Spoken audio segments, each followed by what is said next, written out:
All right, time for a Halloween special. What do you do if the zombies come after you or any kind of undead and you have to defend yourself using HEMA?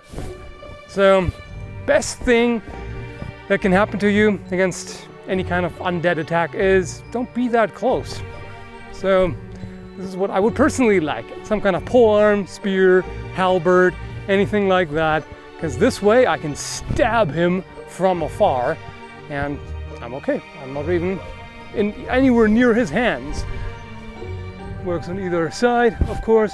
Now, if he happens to get close, let's say I fight another zombie over here and that guy sneaks up on me. I'm like, oh crap. So I have the butt end to push him away and then I can strike at him or thrust, anything like that. And there's also plenty of things you can do with hooking, for example. So if he comes close, I don't see him in time, I can step out of the way, hook his leg here, take him down, bash him in the back of the head with this, or otherwise just control him. In fact, since zombies are stupid, I should be able to just keep controlling him here while I deal with the next zombie. So this is why it's important to be able to switch up and down on the polearm, because if I want to maximum reach, of course I will want to choke as far down as I can, but as they come close I will want to be further up so I can bash them in the head with this or shove them aside, things like that. And if he comes in with his arms outstretched, I can just push him up like this, and now I have an opportunity to kick him down. I can get on top here and then smack him over the head, turn it around, stab him, things like that. So this would be a pretty good weapon.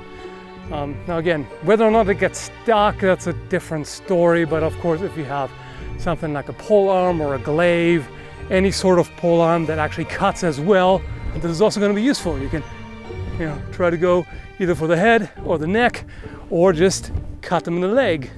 Particularly also if you have any kind of hook or lugs or anything like that, you can strike past them, pull, get them off balance, stab them as they go down. Now, if you've got a sword, then the obvious thing is just cut them. And sure, you could just strike at them. Whether or not the blade gets stuck in the head, I think it's more of a risk in this case, because if the blade is thinner and more flexible and not as wedge-shaped as something like a spear or an axe, this might be more likely to get stuck. So for example, if I cut in, it enters the skull, and as it goes in, the edge alignment gets thrown off a little bit, then it flexes. Now this could potentially get stuck in the head. So cuts with a sword could be potentially problematic, but you may of course have to do that anyway. There are several particular cuts in HEMA that would come in handy. One is the Krumpau, also the literal translation would be a crooked strike. So if he comes in with his hands outstretched, Krumpau comes in like this. So it could, ideally with an offline step, it would cut both arms like this, and now I can come around for a cut to the head. This would be a Zwerghau or thwarting strike, either that or a Schielhau, squinting strike like this.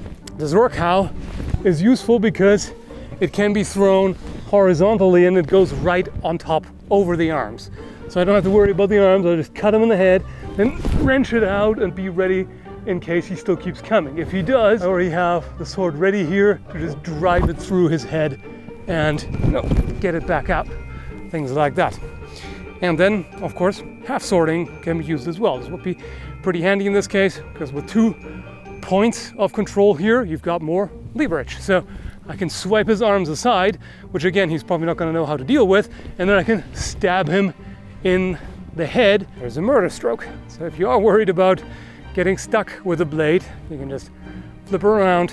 Again, if you're worried about this cutting up the hands, I've done a video about that. You can effectively grip even a sharp blade with the hands, and with gloves, not a problem at all. So you can quite comfortably bash them in the head. Ideally, end them with the pommel, because again, if you strike particularly into a partially rotten skull like this, the guard might actually get stuck. Although you could potentially use that as kind of a can opener of sorts. So, but I would definitely say striking with the pommel to the head would be quite effective. And of course, striking like this as well would work. So there's a number of options you've got here. And again, grappling, like if he comes from the side and grabs me, I've got this right here. So right, in this case, it ended up with the guard on top of his arm, fine. So I've got the leverage here, I can push him over. This way you can also rotate your entire body, force them down like this, stab them, and move on.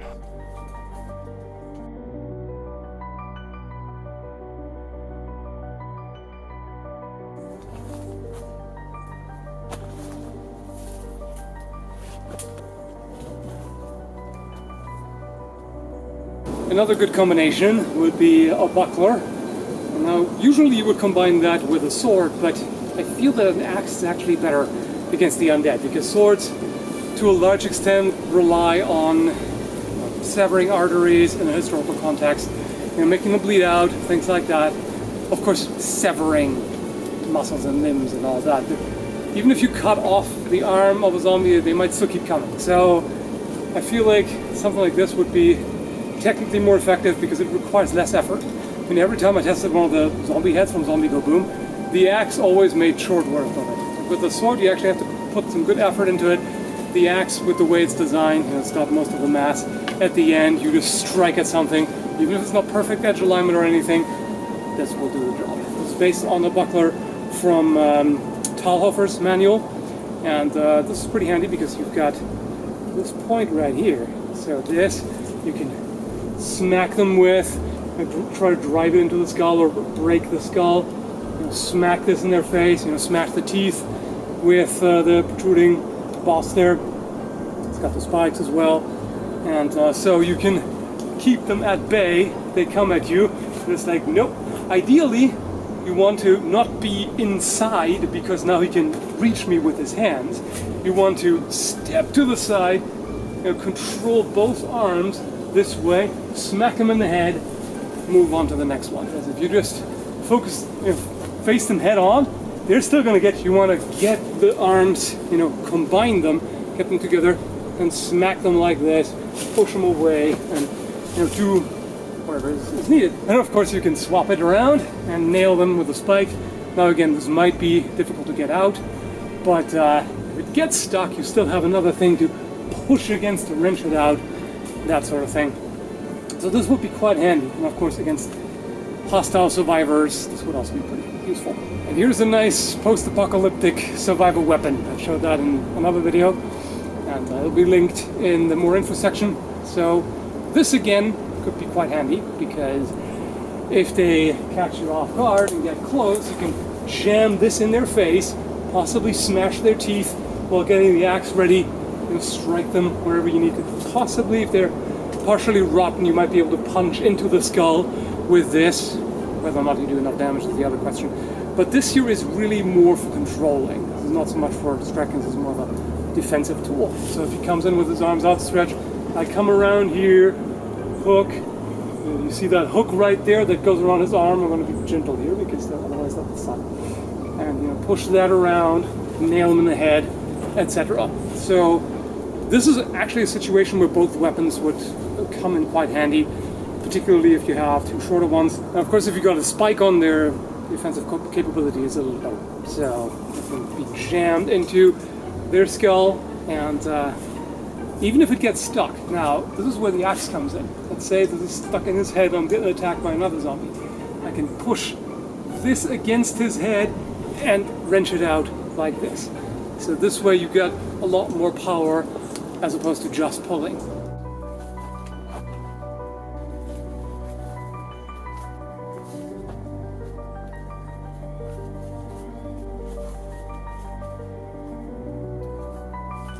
Alright, thanks to Christopher Friis for being the zombie, helping out with this video.